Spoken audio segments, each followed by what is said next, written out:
ম্যাচিউরিটির কথা বলছি, আপনাদের ম্যাচিউরিটি হয়ে গেলে তারপর বিয়েতে যান। তার আগে রিজিকের সোর্সে আসেন, পড়াশোনা শেষ করে ফেলেন। সৌন্দর্য দেখবেন না তা না, সৌন্দর্য দেখবেন কারণ আপনি যে মানুষটার সাথে সারা জীবন থাকবেন সে যদি সুন্দর হয় এতে আপনার মনের মধ্যে একটা প্রফুল্লতা কাজ করবে এবং অন্য নারীর প্রতি আপনার আসক্তি কমে যাবে। রিজিকের ব্যবস্থা করার পরে গিয়ে আপনি ইনশাআল্লাহ তাআলা একটা দিনদার মেয়ে দেখে বিয়ে করেন। মনে করেন এমন একটা মেয়ে নিয়ে আসলেন যে মেয়ে কখনো কফি শপে বসে কফি খায়নি, কথার কথা বলছে, ফ্রাইড রাইস, চিকেন ফ্রাই কি, থাই স্যুপ কি এরা জানে না। এখন বিয়ের পরে যদি আপনি ওকে নিয়ে ওখানে যান তো সে আপনাকে রাত্রেবেলা ঝগড়াও করতে পারে, এত টাকা খরচ করা কি দরকার ছিল। তো পরিবেশ একটা ফ্যাক্ট। পড়াশোনা যা করার বিয়ের আগে করে ফেলেন, কারণ বিয়ের পরে স্টুডেন্ট লাইফে আপনি যেমন করে পড়াশোনা করছেন এভাবে পড়াশোনা করার সৌভাগ্য নাও হতে পারে। তখন ব্যস্ততা আসবে, দায়িত্ব বাড়বে, রিজিকের টেনশন থাকবে, একটা চাপ থাকবে, অলওয়েজ একটা মানসিক চাপ থাকবে। পড়াশোনার জন্য একটা সুস্থ এবং দুশ্চিন্তামুক্ত মাথা দরকার, যেটা আপনাদের এখন আছে। ইসলামের বেসিক সব পড়াশোনা, আকিদা, হাদিস, সিরাত, তারপর ইসলামের ইতিহাস, কোরআন, তাফসির, এগুলো এখনই পড়ে ফেলেন। বিয়ের পরে আপনি এত বেশি সময় হয়তো দিতে পারবেন না যতটা এখন পারবেন, এটা প্রথম কথা। দ্বিতীয় কথা হচ্ছে প্রস্তুতির জন্যে রিজিকের কোনো একটা সোর্স তালাশ করতে হবে, হোক সেটা কৃষিকাজ, হোক সেটা ব্যবসা বা সরকারি কোনো চাকরি বা বেসরকারি কোনো জব, যেটাই হোক না কেন হালাল কোনো রিজিকের সোর্স তালাশ করবেন, তারপর বিয়েতে যান। যদিও বা বিয়ে করার পরে আল্লাহ পাক রিজিক দিবেন, এটা আল্লাহর প্রতিশ্রুতি,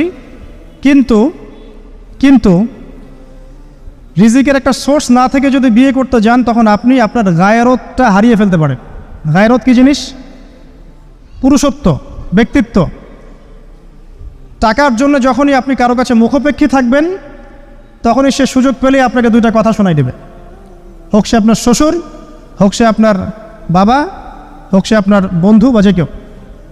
নিজে আত্মনির্ভরশীল হওয়ার চেষ্টা করেন, উদ্যোক্তা হওয়ার চেষ্টা করেন, নিজের জ্ঞানটাকে কাজে লাগান। আমি বলি আপনারা বেশি বেশি পড়াশোনা করে বিসিএস পরীক্ষা দেন, এসপি হন, বিসিএস ক্যাডার হন, বড় বড় পদে যান, সচিব হন, মন্ত্রী হন, পলিটিক্স করেন। যত বেশি সৎ মানুষরা উপরে যাবে তত বেশি দুর্নীতি কমবে, আর উপরের লেভেল থেকে যত বেশি সৎ মানুষ নেমে যাবে আর অসৎরা সেখানকার জায়গা দখল করবে, দুর্নীতি কমবে না, বাড়তেই থাকবে। বাংলাদেশের জনগণ তাদের নিজস্ব যে অর্থ সম্পদ আছে আল্লাহর প্রদত্ত, এগুলো দিয়ে চলতে সক্ষম, শতভাগ সক্ষম ইনশাআল্লাহ। সামনে এই যে বন্যাগুলো হয়ে গেছে, এই বন্যার সময় কি বাইরের দেশ থেকে আমেরিকা, রাশিয়ার আমাদেরকে ত্রাণ পাঠিয়েছিল? কাদের টাকা থেকে ত্রাণ এসেছে? আমাদের টাকা থেকে ত্রাণ এসেছে। আমাদের সমস্যা আমরা মেটাতে পারি নাই। প্রত্যেক বছর যাকাত চালু করে দেন, দেখবেন যে এই যে গ্যাসের সমস্যা, বিদ্যুতের সমস্যা, এই যে লোডশেডিং হচ্ছে, এবং উচ্চ পর্যায় থেকে এখন বলাই হচ্ছে যে আমরা ভর্তুকি দিয়ে চালাচ্ছি। দিতে হবে না ইনশাআল্লাহ যদি আপনি যাকাতের একটা সুন্নাহ চালু করতে পারেন। প্রত্যেক বছর নিসাব পরিমাণ সম্পদ যাদের হয়েছে সেই মুসলিমরা যাকাত দিবে, এবং যাকাতে 8টা খাত আছে, এই খাতগুলোতে এটা ডিস্ট্রিবিউট করা যায়। তো আরেকটা দুটো কাজ করলেই সম্ভব, দুটো কাজ করলে সব পসিবল ইনশাআল্লাহ। একটা হচ্ছে যাকাত চালু করে দেয়া। আমার ক্ষুদ্র জ্ঞান আমি বলছি, এর চেয়ে বড় বড় যারা জ্ঞানী আছেন তারা আরও ভালো বুঝবেন। যাকাত যদি চালু করতে পারি আমরা, নিজেদের অর্থ দিয়ে আমরা চলতে পারবো ইনশাআল্লাহ তাআলা। অর্থটা ঘুরতে থাকবে, ধনী থেকে গরিব, গরিব থেকে আবার ধনী, ঘুরতে থাকবে। আরেকটা হচ্ছে দুর্নীতি কমাতে হবে। এই দুটো যদি ঠিক করা যায় ইনশাআল্লাহ দেখবেন যে আমাদের অর্থনৈতিক যে সমস্যাগুলো আছে ওগুলো থাকবে না ইনশাআল্লাহ। তো যেটা বলছিলাম, আপনারা বেশি বেশি উপরের লেভেলে যাওয়ার চেষ্টা করেন, বেশি করে পড়াশোনা করেন, ভালো রেজাল্ট করেন। দিনের বুঝ আসার পরে অনেককে দেখি একদম বইপত্র ছেড়ে দিয়ে একদম এখানে চলে আসলেন। এটা করতে যাচ্ছেন কী জন্য? আপনি সবাই কি আলেম হতে পারবে?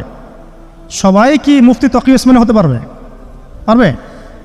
এক শ্রেণীর মানুষ আলেম হবে, এক শ্রেণীর মানুষ সেনাবাহিনীতে থাকবে, এক শ্রেণীর মানুষ ওই নিরাপত্তা বাহিনীতে কাজ করবে, এক শ্রেণীর মানুষ দেখবেন দেশের সীমান্ত রক্ষা করছে, এক শ্রেণীর মানুষ পলিটিক্স করবে।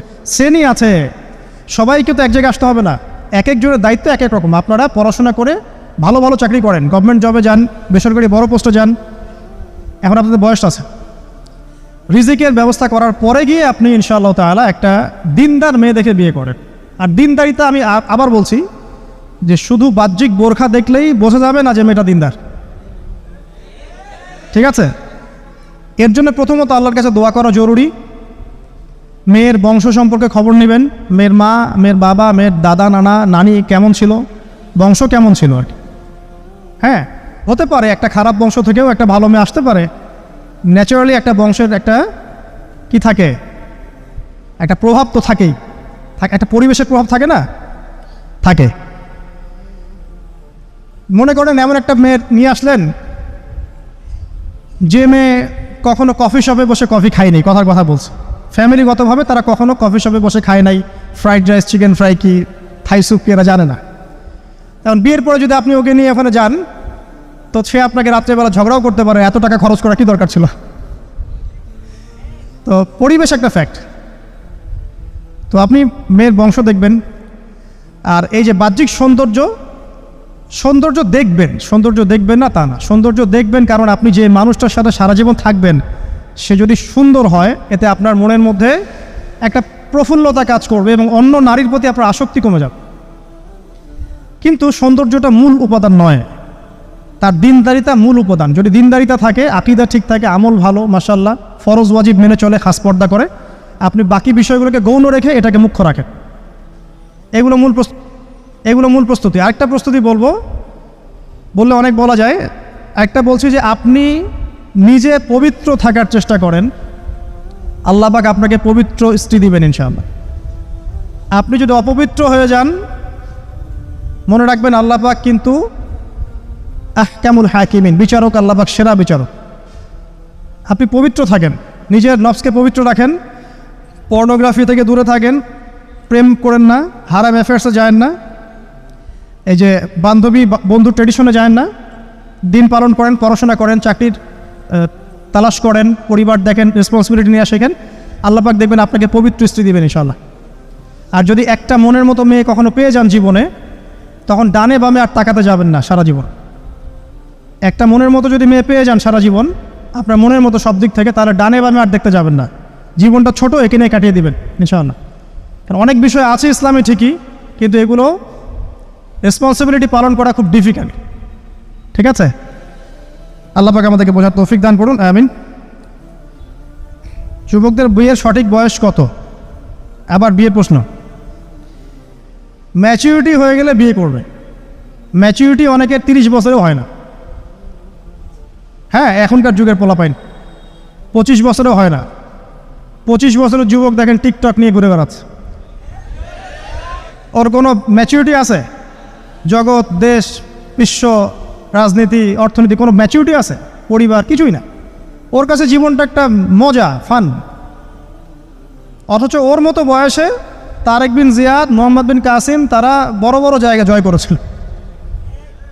হ্যাঁ, আমাদের এখন যে পলিটিশিয়ানরা আছেন তাদের অনেকেই 25 বছর বয়সে অনেক বড় বড় জায়গায় গিয়েছে।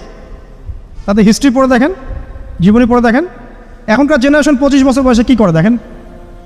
গার্লফ্রেন্ড, টিকটক, ইউটিউব, ফেসবুকিং, এই যে হয়তো কিছু গেমস, স্পোর্টস, হ্যাঁ, অথবা এই যে মিউজিক্যাল ইনস্ট্রুমেন্ট, এগুলোই তো।